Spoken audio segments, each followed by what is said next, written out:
Hola, ¿cómo está? ¿Bien? Yo también estoy bien, gracias. Aujourd'hui, on va parler des façons de dire au revoir. En espagnol, on appelle ça las despedidas. Las despedidas. Parce que dire au revoir en espagnol, ça se dit despedirse. Despedirse. J'ai choisi quelques-unes des expressions les plus courantes et je vous les partage dans cette vidéo.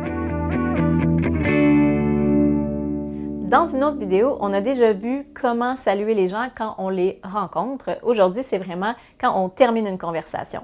Les salutations et les façons de dire au revoir, c'est très important pour les hispanophones. C'est vraiment une marque de respect pour eux de se faire saluer quand on arrive et de se faire saluer aussi quand on quitte. Vamos a empezar con la expresión hasta la vista. Hasta la vista, baby. C'est sûr que vous avez déjà entendu cette expression-là. Malheureusement, c'est pas vraiment une expression qui est utilisée couramment par les hispanophones. En fait, c'est une expression qui est surtout populaire à cause d'un certain Arnold Schwarzenegger et d'un film d'action. Si jamais vous êtes trop jeune pour comprendre ce référent-là, je vous invite à demander à vos parents. Hasta la vista, baby. Para resumir, no se dice mucho hasta la vista.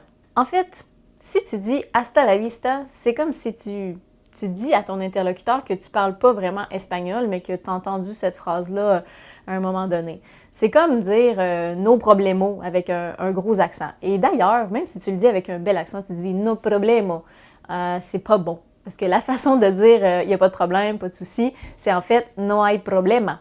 No hay problema. C'était une parenthèse, mais je trouvais ça quand même pertinent de le mentionner. Ahora empezamos de verdad. La primera buena expresión es adiós. Adiós. En fait, adiós, ça veut dire au revoir tout simplement. Mais on peut ici voir un petit référent religieux parce que Dios veut dire Dieu. Donc c'est comme un peu de dire Dieu décidera quand nous nous reverrons. Évidemment, avec le temps, la connotation religieuse de « je te confie à Dieu », de « Dieu décidera quand on se reverra » a un peu disparu et ça veut vraiment dire au revoir. Par contre, il faut savoir que dans les pays latino-américains, c'est encore très religieux. Un poco de cultura ahora. Como lo dije, la religión todavía es muy importante en la mayoría de los países latinoamericanos.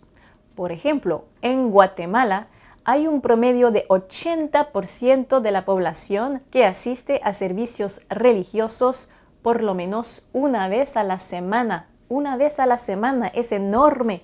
En comparación, aquí en Quebec, solamente aproximadamente 8% de la población lo hace. Avez-vous compris? En fait, ce que je disais, c'est que, par exemple, au Guatemala, il y a 80% de la population 80% de la population qui assiste à des services religieux une fois par semaine au moins. Et au Québec, en Québec, es 8%, c'est 8%. La diferencia es enorme. C'était une autre parenthèse. Continuamos. Ahora vamos a ver la expresión chao.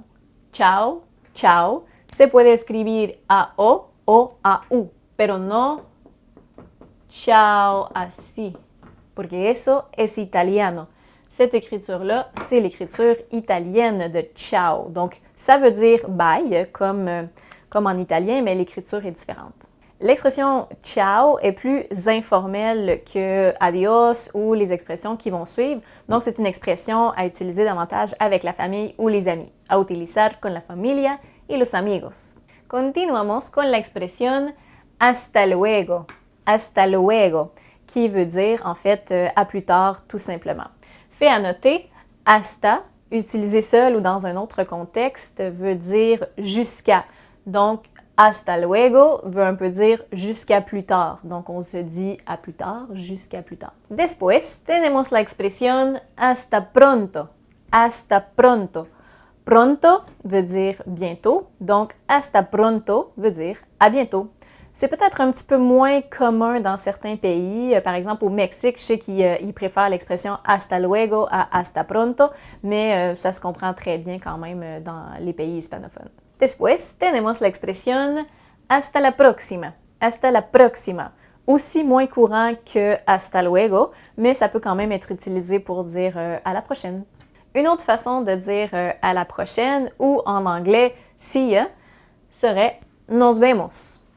Nos vemos. Nos vemos veut dire à la prochaine ou en fait on se revoit, mais on ne sait pas trop quand on se revoit. Ensuite, comme vous pouvez le voir sur mon tableau, j'ai mis deux expressions qu'on peut combiner. Donc, ça serait tout à fait correct de dire, par exemple, « Ciao, cuídate ». « Ciao, cuídate ».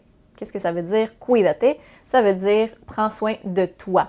Donc, vous voyez, quand vous avez le « te », « cuídate », ça veut dire « prends soin de toi ». Donc, ça se réfère à toi, en fait, la deuxième personne du singulier. Donc, ça peut être « te » ou « toi ». Dans ce cas-ci, « cuídate », ça veut dire « prends soin de toi ». Le fait de savoir que le « te » se réfère à toi ou « te », ça pourra peut-être vous aider à faire du transfert parce que ça s'utilise beaucoup à l'impératif ou avec un verbe à l'infinitif. Par exemple, est-ce que je peux t'aider? On va dire « puedo ayudarte », « puedo ayudarte ». Et en contrepartie, est-ce que tu peux m'aider? Serait « puedes ayudarme », « puedes ayudarme ». Donc, vous voyez, ici, « te » se réfère à toi et quand vous avez « me », ça se réfère à moi. Donc, ayudarte, ayudarme, ça va être la façon de différencier l'expression. Une autre expression qui peut être combinée avec une de nos salutations va être « que te vaya bien »,« que te vaya bien », qui veut dire aussi « prends soin de toi ». Littéralement, ça veut dire « que tu ailles bien », mais ça veut, quand on le traduit réellement, ça veut dire tout simplement « prends soin de toi ». « Que te vaya bien ». Ciao, que te vaya bien. Adios, que te vaya bien. C'est une expression qui peut aussi être utilisée pour souhaiter bonne chance. Que te vaya bien en tu examen. Ou on peut utiliser buena suerte pour dire bonne chance. Buena suerte, que te vaya bien, c'est pour souhaiter de la chance.